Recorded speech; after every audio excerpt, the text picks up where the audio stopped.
All right, you're live. Thank you so much, and good evening, and welcome to the First Legislative District Telephone Town Hall. Tonight, you'll be hearing from your local lawmakers, Senator Derek Stanford, Representative Shelley Kloba, and Representative Davina Duerr. Press 0 on your phone right now or any time during the event to get connected with a volunteer and ask your question. My name is Megan, and I'm going to be your moderator tonight. Thank you so much for joining us. Remember, you can press 0 on your phone to take part in this dialogue. Just as an FYI, I'm going to give my intro a couple of times this evening as people are joining us. So, good evening again, and welcome to the First Legislative District Telephone Town Hall. Tonight, you'll be hearing from your local lawmakers, Senator Derek Stanford, Representative Shelley Kloba, and Representative Davina Duerr. Press 0 on your phone right now or any time during this event to get connected with a volunteer and ask your question. Tonight, you're on a live telephone town hall with your First Legislative District. Tonight, you'll be hearing from your local lawmakers, Senator Derek Stanford, Representative Shelley Kloba, and Representative Davina Duerr. Just as a reminder, you can press 0 on your phone right now or any time during the event to get connected with a volunteer and ask your question. My name is Megan, and I'll be your moderator tonight. Thank you so much for joining us. Remember, that's press 0 on your phone to take part in this dialogue.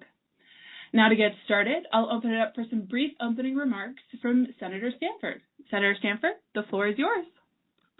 Thank you. I am Derek Stanford, State Senator for the 1st District. This is my 7th year serving in the Senate. I live in Bothell, and I serve on the Labor and Commerce Committee, the Business, Trade, and Economic Development Committee, and I'm Vice Chair on the Senate Ways and Means Committee.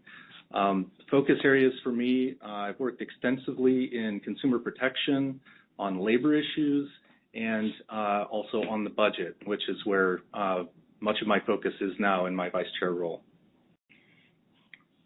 Okay, and I'm Shelley Kloba. It's been my pleasure to represent the 1st Legislative District for about 10 years now, and I serve on the Environment Committee, the Consumer Protection and Business Committee, and I am Vice Chair on the Tech, Economic Development and Veterans. We always do it, I stumble over the acronym, but I figured I'd better spell it out, Tech, Economic Development and Veterans Committee.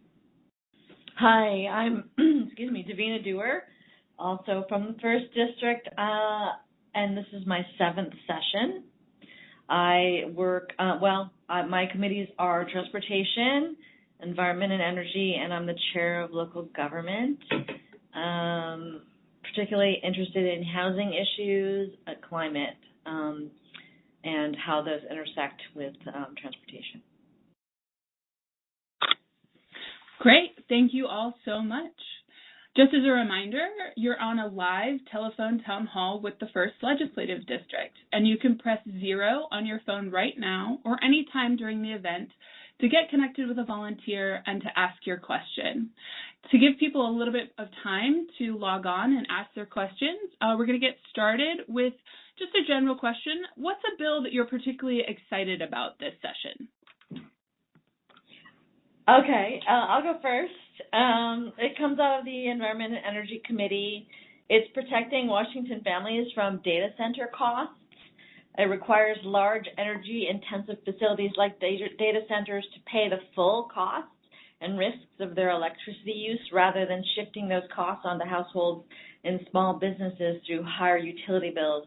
They were given sort of a tax break a few years ago, and now with AI coming on, and we know that, with the advent of electric cars and electrification, energy is more scarce, and so this prevents the data centers from coming in, using a lot of our energy, and then putting the price back on the ratepayers. So that's one that I'm particularly interested in. And this is Shelley, and I'm interested in a bill that is moving right along. It's putting some regulations on AI chatbots. You've probably heard in the news that these can really simulate a human, and they're designed to kind of reinforce everything that you tell it. And unfortunately, that some of those characteristics of the chatbots have made it so that folks have kind of gone into a deep spiral. It reinforces depression, anxiety, and folks have, asked things like, what's the best way to kill myself? And the AI chatbot has been very happy to present options.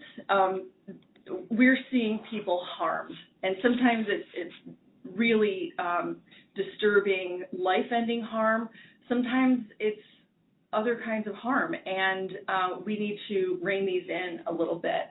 And so the bill that I'm interested in it's a Rep. Callan bill, and it puts some basic protections in there, makes sure that the bot has to notify you that it is not human, and it has to do that more frequently when the person chatting with it is under 18. And they also have to come up with ways to detect any language that might indicate that you're considering some self-harm. And it does have an opportunity for folks who have, suffered harm by these interactions with the chatbots to have some way to, to be made whole. So anyways, really timely bill.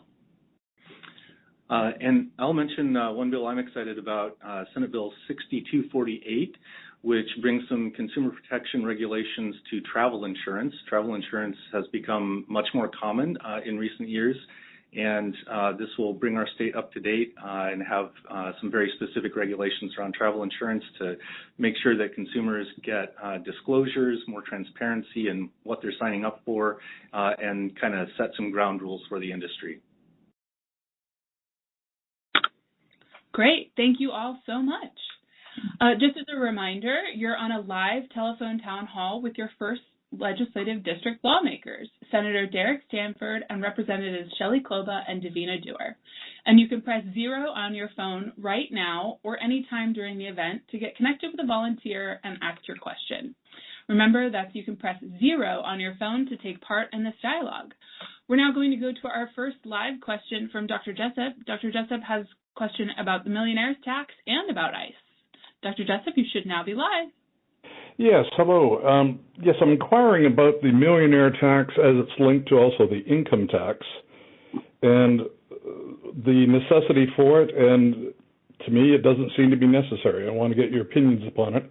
And then the secondary question is on ICE and the position taken by the Democratic Party, and I'm speaking from a position of an independent, so I'm not biased one way or another. But being a legal immigrant myself over 50 years ago, I see no problem with deporting people that do not legally belong here and that are part of encompassing financial costs on the society to support them, whereas when I immigrated with my parents, the requirement was there be no social support by the government. We had to be totally self-sustained, have a job, have a place to live, paid for by ourselves. So I don't understand why there's this conflict, but that's more secondary. Right now it's the taxes, the income tax, the millionaire tax, and why isn't the state budget balanced? And why has the programs increased by 20 to 30% over the past 5 years, government programs, when there's been a diminishment of tax dollar funds coming in, and there's so much waste and fraud? So I'll start by talking about the millionaire's tax and the reasons for it. The revenue system in our state is one of the most regressive in the country. So the less income somebody has, the greater proportion they're paying in taxes. I think that that's backwards. I think that's upside down. And so asking those who are very wealthy to contribute more is going to help us put that right. That bill will contain both some tax relief for working families in the middle class and will help fund the services that we need in our state, like education, healthcare, childcare, and so on. As for why things are costing more, we look at the budget, we have a baseline that we put together, we call it maintenance level, and that reflects the cost of just continuing to do what we're currently doing now, before we add anything new, before we make any changes. And maintenance level costs have been rising fairly quickly. It's not that surprising because most of our expenses as a state are related to having employees, and things like healthcare have seen much faster inflation than other areas of the economy. So the impact of tariffs and things like that have really added up. So we're seeing big increases in just the cost of doing what we're doing currently. So our maintenance level costs are going up before we even think about adding anything new in the budget. In the Senate proposed budget right now, we are cutting from maintenance level. So we're trying to reduce the costs of these programs that we already have. We make some policy decisions to emphasize some areas. We have some cuts, some additions.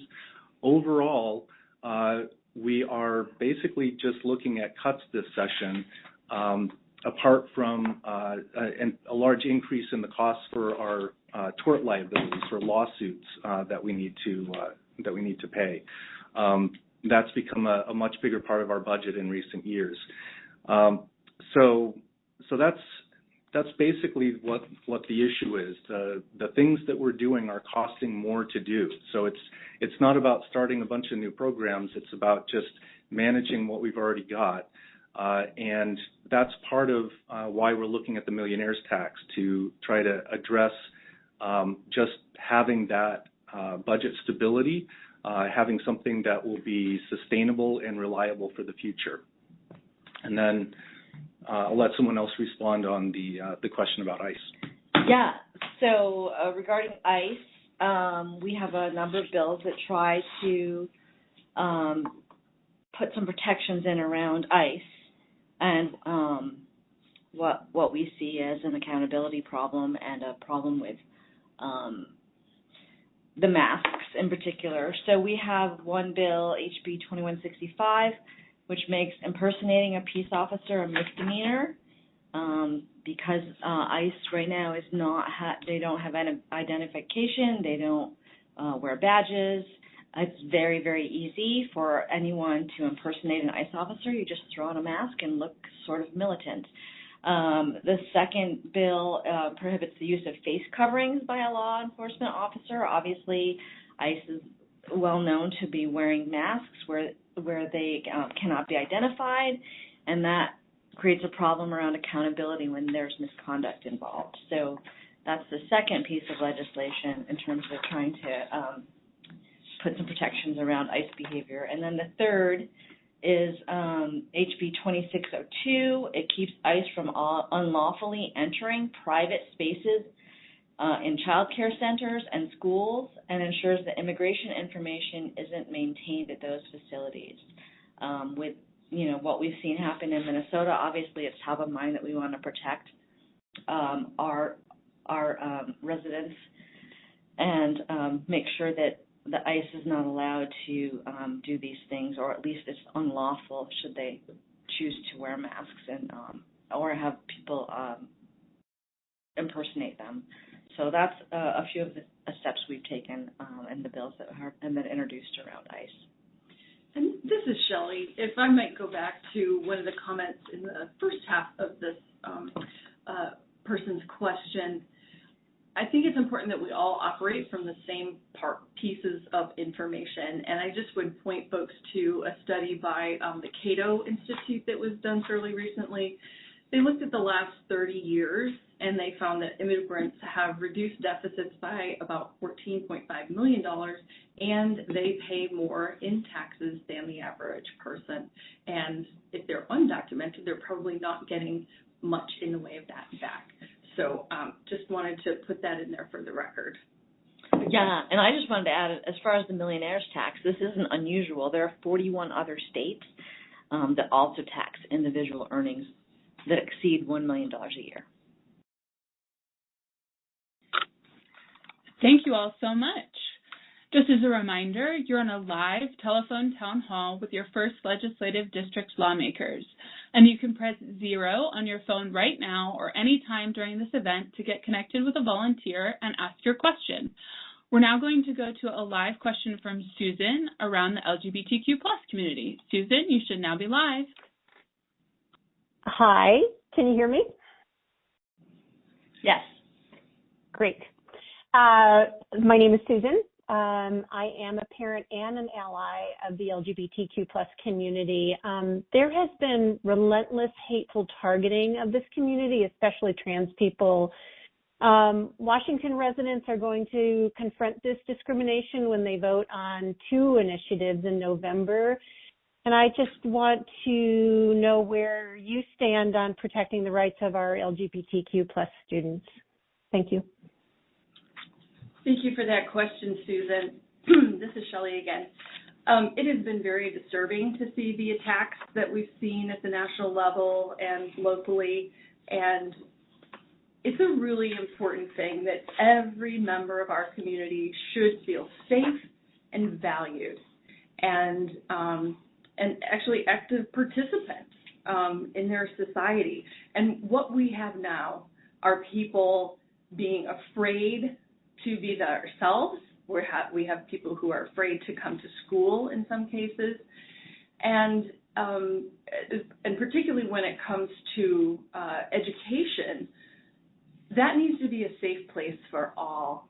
So the initiatives that we declined to hear, it's a 60-day session. That's very, very short, and we wanted to focus on other things and make sure that, the people are going to weigh in on that.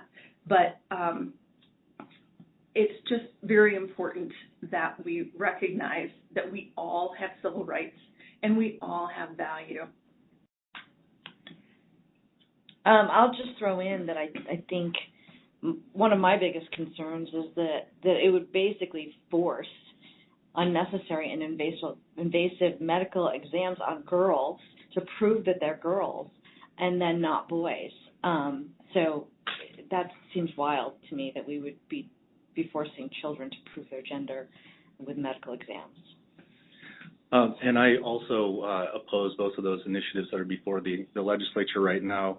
As my seatmate said, it's important that we value every human being in our community and give them the dignity of being a human being. And the attacks that we're seeing on the LGBTQ community are truly disturbing and heartbreaking, especially these national attacks specifically on trans people, trying to scapegoat them as some kind of minority to be opposed. These are human beings. They're part of our society, and they deserve respect and dignity as much as anybody else. Great. Thank you all so much. Just as a reminder, you can press 0 on your phone right now to ask a question on this live telephone town hall event. We're now going to go to a follow-up question on data centers from Leonard. Leonard, you should now be live.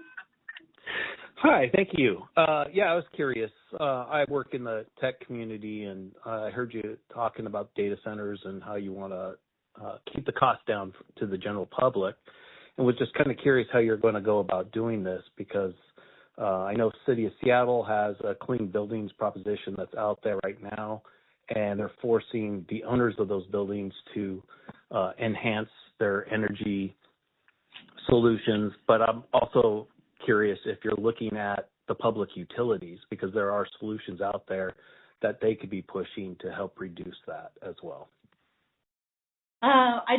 I'm not sure what you're asking as far as public utilities. I mean, I think the idea is if we're not giving data centers a tax advantage, then it's in their best interest to be as energy efficient as possible. And I think that's how you get the savings in the energy of data centers. As far as building codes in general, I'm not quite sure what you're asking, or if it's more broad than building codes.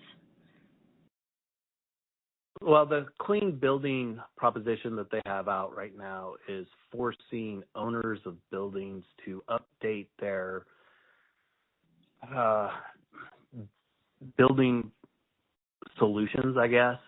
They've got to reduce their rates by 30-40%, whatever the quota they put on it.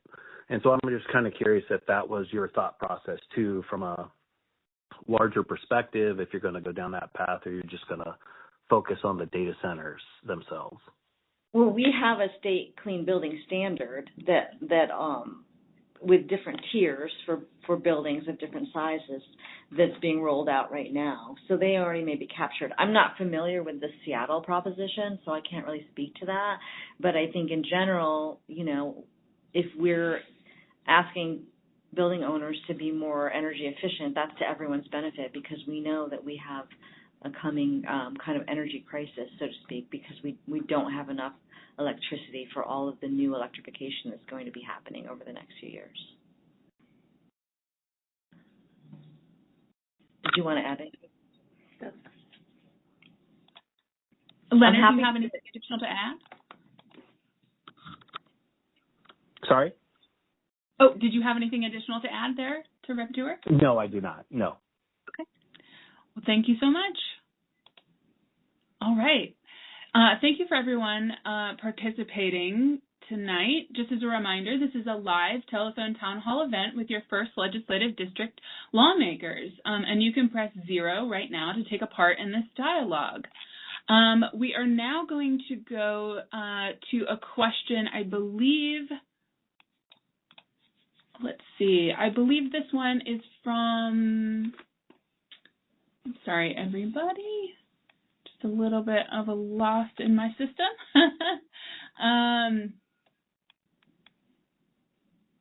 Let's see.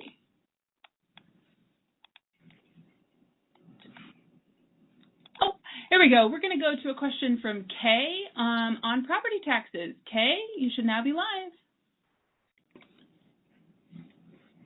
Kay, can you hear us?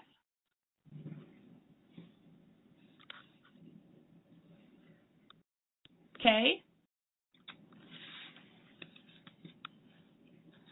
Okay, well, I have Kay's question. Kay asks, why has my property tax increased by more than $2,000 in the last year? So I've gotten a couple of comments from constituents asking similar questions. And usually what that means is that something in your property has gone up in value. I've talked to a couple constituents, and after they looked at the details on their property tax bill, they found, for example, that their assessed value of their land had, in one case, had almost doubled in 1 year, which seemed surprising. If something like that is happening, you can appeal the valuations. That's something that's done at the county level with the county assessor. So if you are seeing a sudden increase like that, that might be something that you could do to alleviate that. In general, I want to mention that we have passed a bill, at least through the Senate side, we have a bill that increases the senior and disabled person's property tax exemptions. There's a threshold for folks who are making lower incomes. If they're having trouble paying property taxes, they can, depending on how, what level of income they're at, they can get an exemption or a deferral, and that is something that, we're raising those thresholds so that more people can access that relief, because we know that needs to keep up with inflation and needs to keep up with these increased valuations. The other explanation could also include that levy lid lifts have been passed in your, either through the city you're in or the school district that you're in. So a vote of the people that passed a levy lid lift for real estate or for property, but that wouldn't probably explain away the entire $2,000. And then just one more thing on that.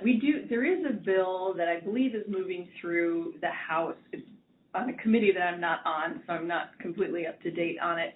But it would be a type of property tax reform. There's a few things in it, but one of them would increase the maximum amount of your assessed value that could be exempted from the property tax.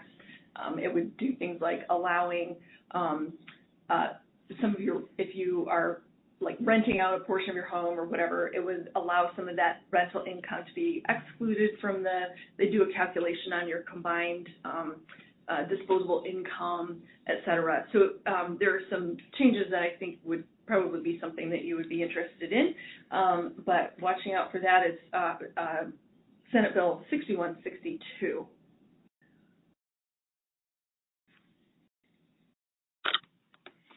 Great. Thank you all so much.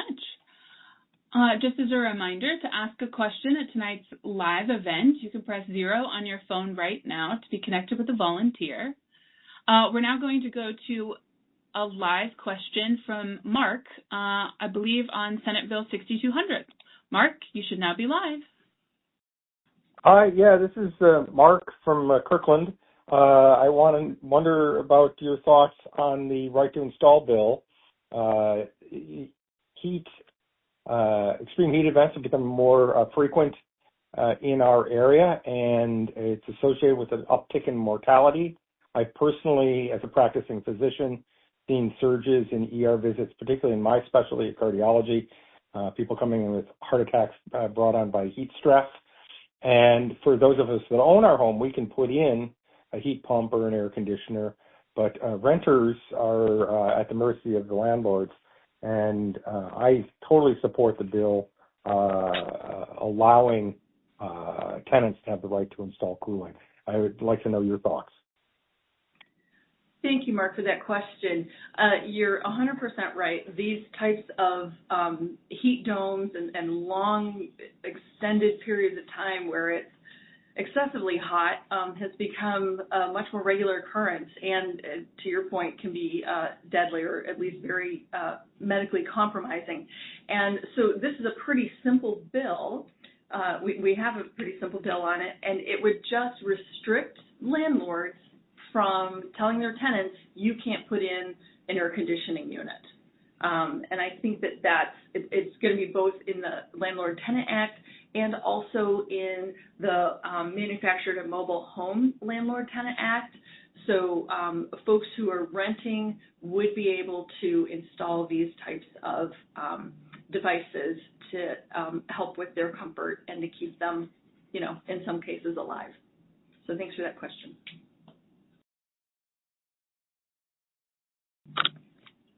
Great. Thank you all so much. Just as a reminder, this is a live telephone town hall event with your first legislative district lawmakers, and you can press 0 on your phone right now or any time during this event to get connected with a volunteer and ask your question. We are now going to go to a follow-up question on the millionaire's tax from Krista. Krista, you should now be live. Okay, thank you. So I have a question on how much of these funds would go into the general fund?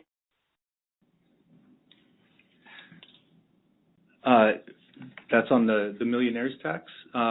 Yes, and the reason I'm asking is because initially when the lottery was passed and I kind of pounded the pavement, my kids were in school, and I was told at the time that the majority would go for school levies, but that didn't happen. And then you also have the extra funds from the cannabis law that passed, and you're getting a lot of money from there. And then you did away with all the alcoholic stores, and that went into the grocery stores, but the taxes still remained the same. So my question is, now you're asking for more, but none of the other things that have passed seem to have helped, because it seems the majority goes into the general fund, which then becomes more of a slush fund. Okay, so I think, do a little bit of myth busting here. So the lottery generates about $200 million a year in net revenue after it pays for administration and pays for the prizes. So that's about $200 million a year that goes to the state. Of that, about $180 million goes directly to education, and then the rest mostly goes into the general fund. So basically, yes, the lottery money is going to education almost entirely, and at $200 million a year, I think you can see that it's not a huge part of our education funding. We spend about $17 billion a year on education funding for K-12 alone.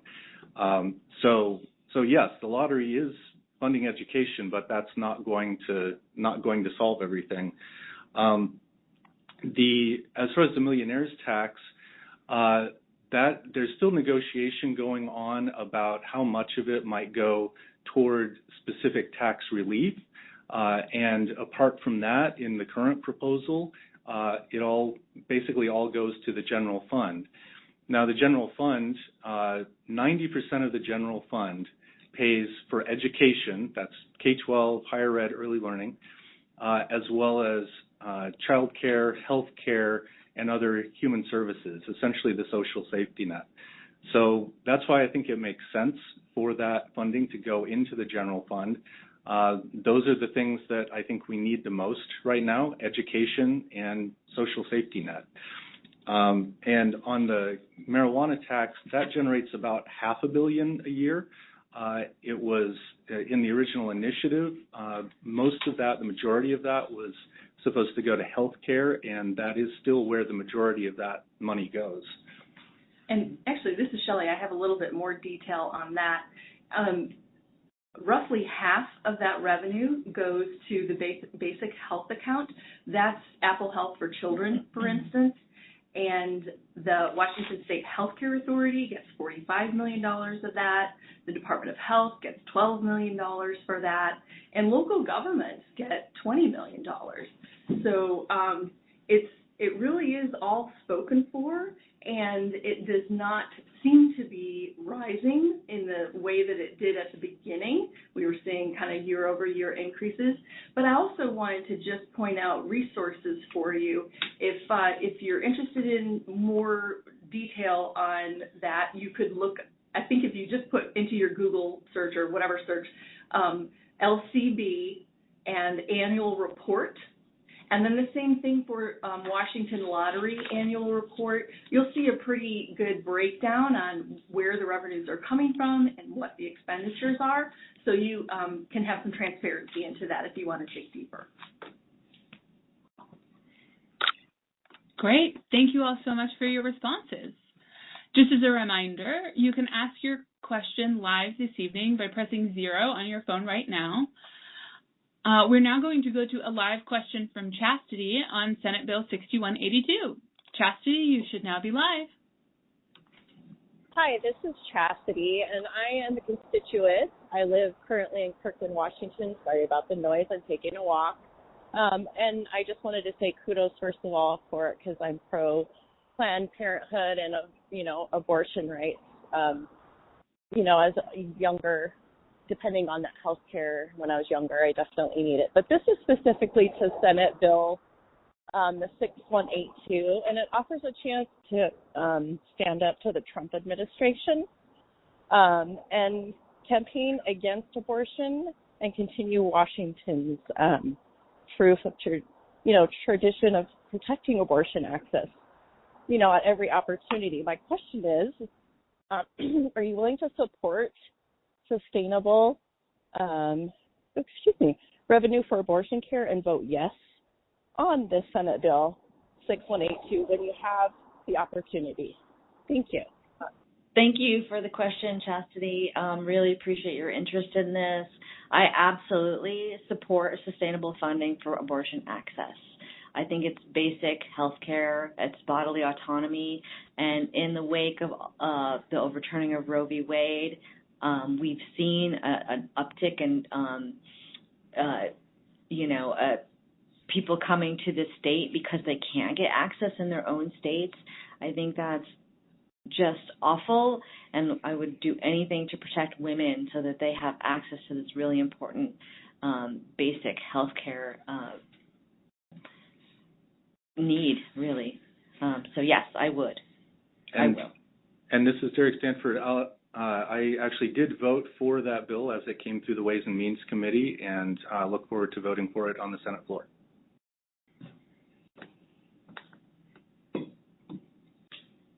Oh, ditto. Sorry. I don't want to reiterate, but yeah, there we are. Thank you so much, all. Just as a reminder, you can press 0 on your phone now to ask a live question tonight. We are now going to go to a live question from Diane about AI. Diane, you should now be live. Hi, this is Diane, and I wanted to ask Shelley about how she's working with the deal on artificial intelligence and how it applies to us in our daily life, and especially healthcare and medical records, and what things are going to be there to protect us, or what can we do as constituents to help protect us in the AI world? Oh, that is a very rich question, and I can just talk the rest of the evening about it. I'm going to try to keep it tight because there's a lot in there. I talked at the top of the beginning of the meeting about the AI chatbot bill. We also passed a bill out of the House that gives requires some transparency, so that, if you're looking at an image, whether it's a moving image or a still image or an audio file, those are really easy to fake nowadays, and they're very authentic sounding. So this bill would require that there is, sort of a watermarking or digital tag on those, so that someone looking at it can verify that it was actually AI generated or enhanced. So that helps us understand, truth. We had a bill that is moving, and it would require that, when you have like a phone-in service for your 24-hour nurse or whatever, it would require that those are staffed by humans and not any kind of an AI.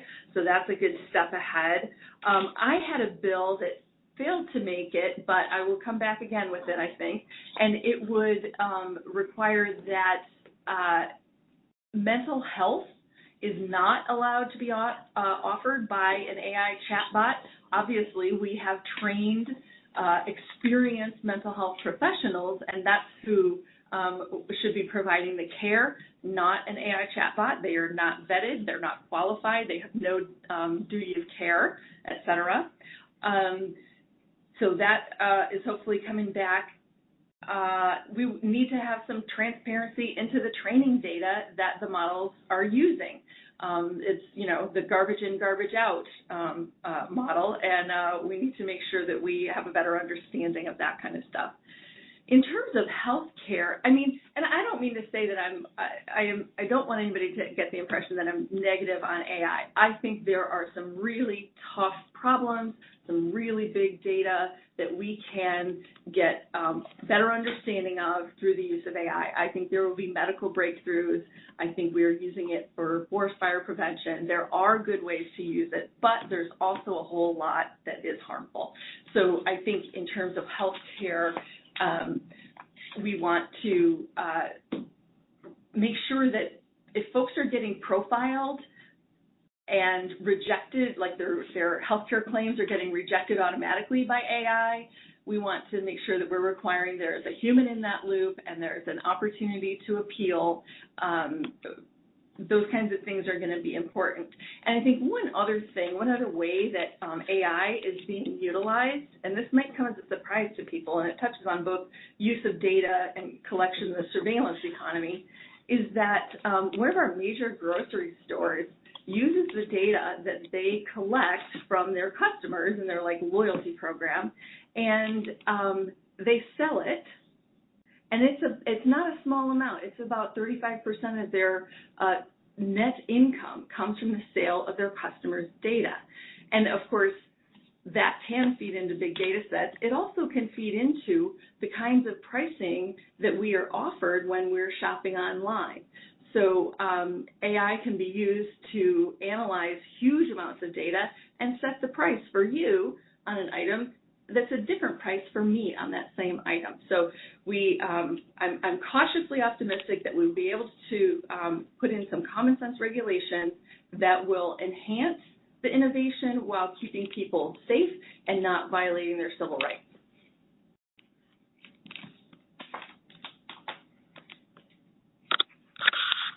Great. Thank you all so much. We are now going to go to a live question, or we were going to go to a live question from Daniel, but I believe he might have dropped off the call. I don't see him in my queue anymore. But his question was on, is there any solution to retain water with climate change? So there's no one solution about retaining water. We're seeing more and more creative ideas around perhaps using solar panels and placing them over irrigation ditches and that sort of thing. I did pass a bill a few years ago that basically allowed for rulemaking so that buildings could collect rainwater to reuse for irrigation, and also collect gray water, which would be the water from sinks and showers, not toilets, to recycle that water and use them for things like irrigation. So, but there are, it's going to take more than one precise bill to deal with that. There's a lot of ways that we can work on that, but there's no specific bill this session, but it is a growing concern. Obviously, we need water for so many things, for salmon and for irrigation of our farms and whatnot. I think Senator Stanford wanted to add something.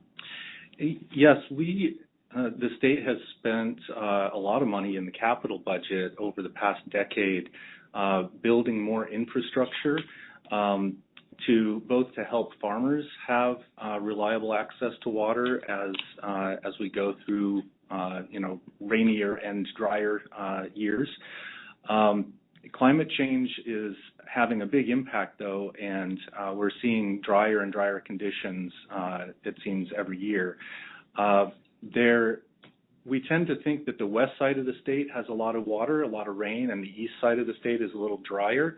But in fact, because of our development, the way our state is built out, there are many river basins in the west side of the state also that are fully allocated. All of the water is basically claimed by people who are using it or reserved to try to keep fish alive in the streams.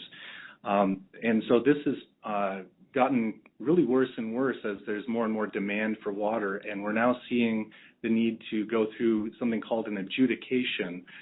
So in Whatcom County in the Nooksack River Basin, there's an adjudication going on.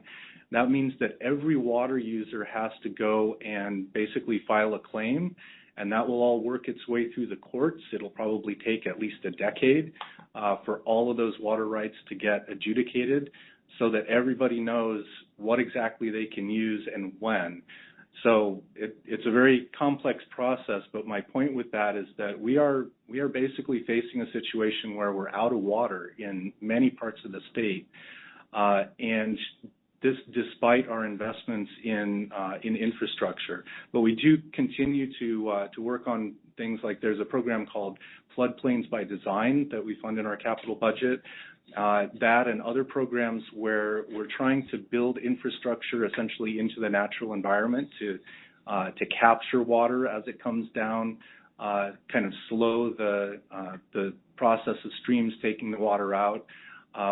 But ultimately, climate change is going to keep pushing back and making things worse. So we're, we can keep spending money to try to fight against this, but we've got to look for bigger, more long-term solutions as well.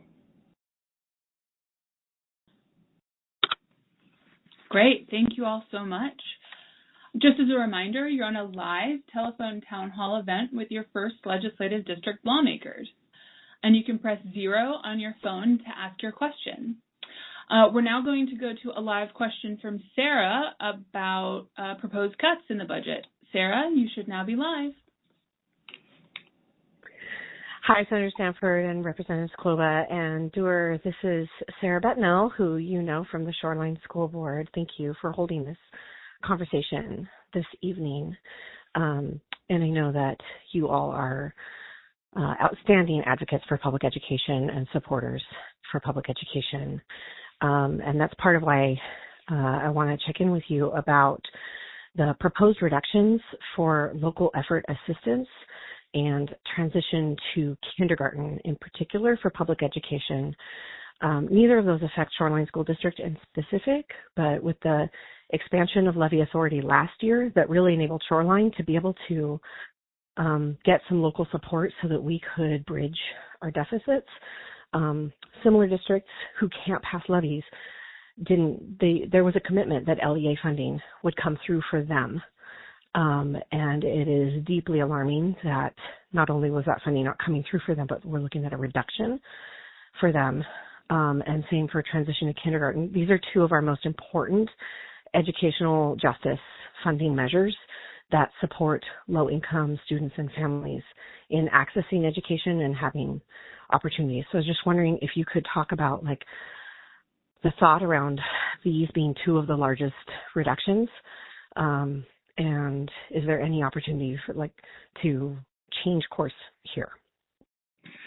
So there is opportunity to change course. The Senate proposed budget is out there. We will be negotiating with the House, and so we are continuing to take input and try to figure out how to make the budget better as we move forward and come to a final compromise. In funding for public schools, I mentioned earlier about increased costs at maintenance level in our budget. So just as an example, with special education, the cost has gone up $165 million for the supplemental budget. That's just increased cost that the state will pay. We aren't doing a bill specifically for that. It's just something that that's an increase that schools will get because those costs have gone up. And similarly even for just general apportionment, because of course, population grows, inflation goes up and so on. But that's another $200 million. So, looking at those increases in costs, as a budget team, we just have to find some way to make the budget balance. And so that's why we ended up having to book some of those cuts. I know that transition to kindergarten is an effective and popular program. Our thought on that was basically have the state pay for students who are eligible for free and reduced price lunch, and use that as a way to mitigate the cuts a bit. And then because local school districts are able to charge tuition for those programs if they choose to, so the thinking is that the state could pay for families that wouldn't be able to afford paying tuition for those programs.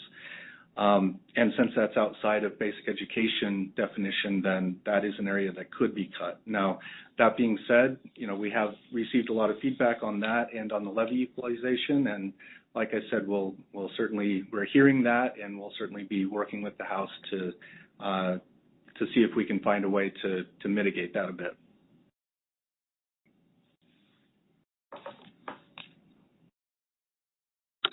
Great. Thank you so much. We're now going to go to a live question from Rich, I believe, about projects on 405. Rich, you should now be live. Yes, thank you very much. And thank you, Senator Stanford and Representatives Kloba and Duerr, for all the good work you're doing for us. My question is less on legislation currently facing you versus probably some more interactivity or representation on behalf of those of us who are driving on Interstate 405. I know you guys are all residents of the area, and so I'm pretty sure you're aware that the conditions of the on-ramps and even the I-405 itself in the areas where there's currently construction, and that would be Kirkland, the Woodinville project, and then up in Canyon Park. It's all nice and fine that we're doing all these wonderful modifications of the roads up there, but it's coming at the cost of the road next to these projects being totally trashed.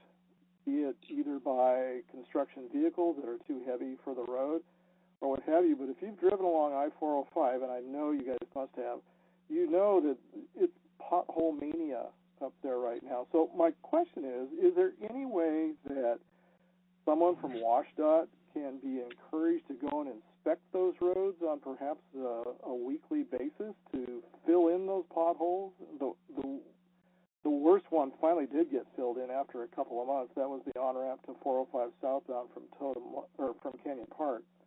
But we could really use some oversight with these projects, especially since they're so close to each other, and it just makes the rest of the road look absolutely terrible and drive like it's a country unpaved road. Thank you. Hi, Rich. This is Davina. Yeah, I've driven on 405, and the ruts at one point were so deep, I didn't know if it was like cross-country skiing. I didn't know if I'd get out of the trough with my tires. So I totally know what you're talking about. I'd be happy to reach out to WashDOT and talk to them. I don't know what their specific schedules are, but yeah, if we have to put up with this until I think it's 2028 for Brickyard to be finished, and I think largely the whole 405 from Brickyard up to Canyon Park. So that's a couple more years of this, and so I'd be happy to reach out. If you'd like, you could send me an email. I'll forward it, and then I can email you when I hear back from them, if that would be helpful.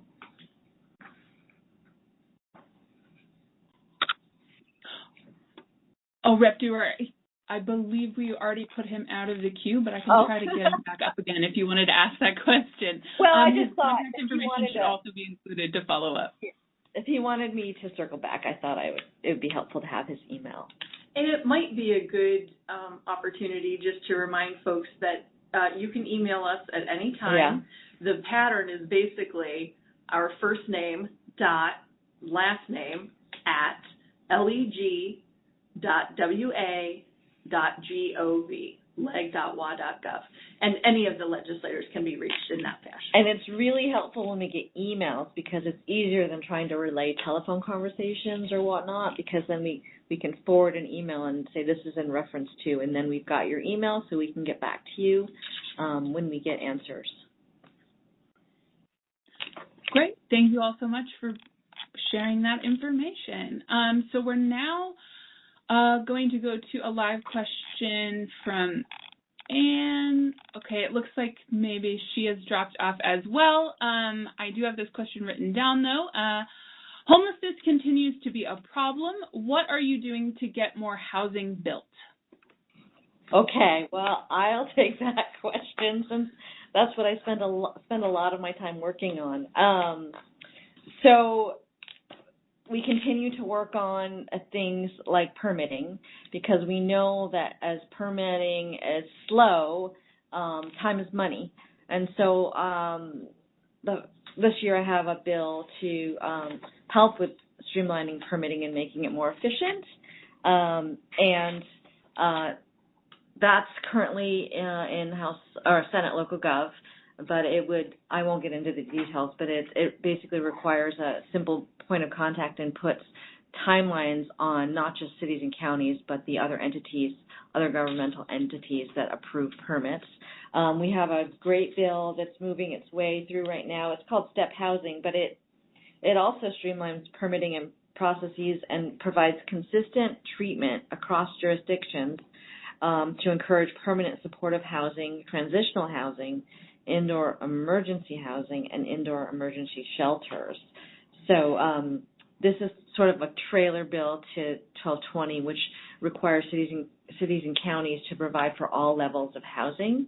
There's a particularly interesting bill going through my committee right now from Senator Alvarado that would really limit a city's ability to require ground floor retail in commercial areas. So we're wanting to open up commercial areas to more housing, but sometimes it doesn't pencil when there's a requirement for retail.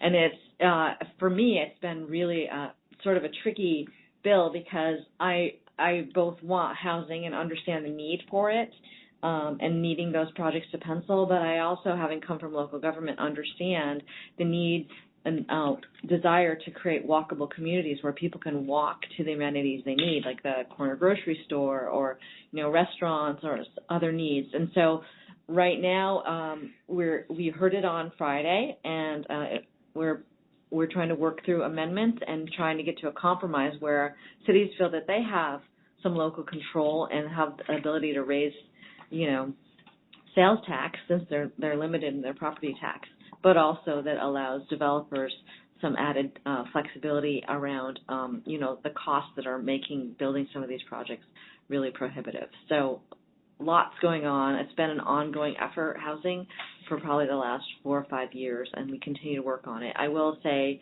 I know that in Bothell they've gone kind of above and beyond and done a lot of things we passed in the state in advance of their timelines, and they're seeing an almost doubling of pre-applications for housing. So we think we're on the right track. It never happens as fast as we want it to, but we continue to chip away at making it more affordable to build housing. And also I'll add the capital budget has significant funding for the Housing Trust Fund. We're setting a new record again in dollars invested in affordable housing. And I just want everyone to know how lucky we are to have Senator Stanford on Ways and Means in the Senate, because he can answer all of your budget questions.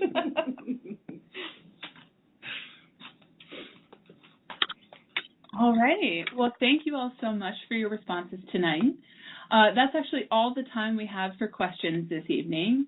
Thank you again for joining the conversation. We couldn't get to every question, but if you press 0 to ask a question, please stay on the line to leave a voicemail for your 1st District lawmakers, Senator Stanford, Representative Kloba, and Representative Duerr.